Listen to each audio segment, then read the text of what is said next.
আরিয়াদহ কাণ্ডে এবার জয়ন্ত সিং ঘনিষ্ঠ রাহুল গুপ্তকে গ্রেফতার করেছে পুলিশ। শুক্রবার রাতে আলমবাজার এলাকা থেকে রাহুল গুপ্তকে গ্রেফতার করেছে বেলঘরিয়া থানার পুলিশ। আরিয়াদহে দুই গোষ্ঠীর বচসার জেরে মা এবং ছেলেকে মারধরের ঘটনায় অভিযুক্ত এই রাহুল গুপ্ত। ঘটনায় জয়ন্ত সিংকে আগেই গ্রেফতার করা হয়েছিল।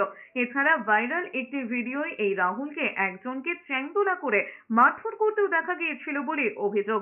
আরিয়াদহ কাণ্ডে এক ব্যক্তির মোবাইল চুরিকে কেন্দ্র করে বচসা বেঁধেছিল।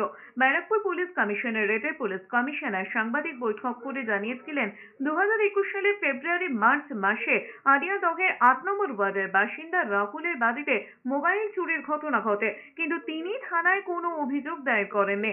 চুরির ঘটনায় এক দম্পতির দিকে সন্দেহ হয় স্থানীয়দের একাংশের। কামারহাটের আরিয়াদহ তালতলা স্পোর্টিং ক্লাবে ওই দুজনকে নিয়ে এসে বেধড়ক মারধর করা হয়। সেই ভিডিওই সোশ্যাল মিডিয়ায় ভাইরাল হয়।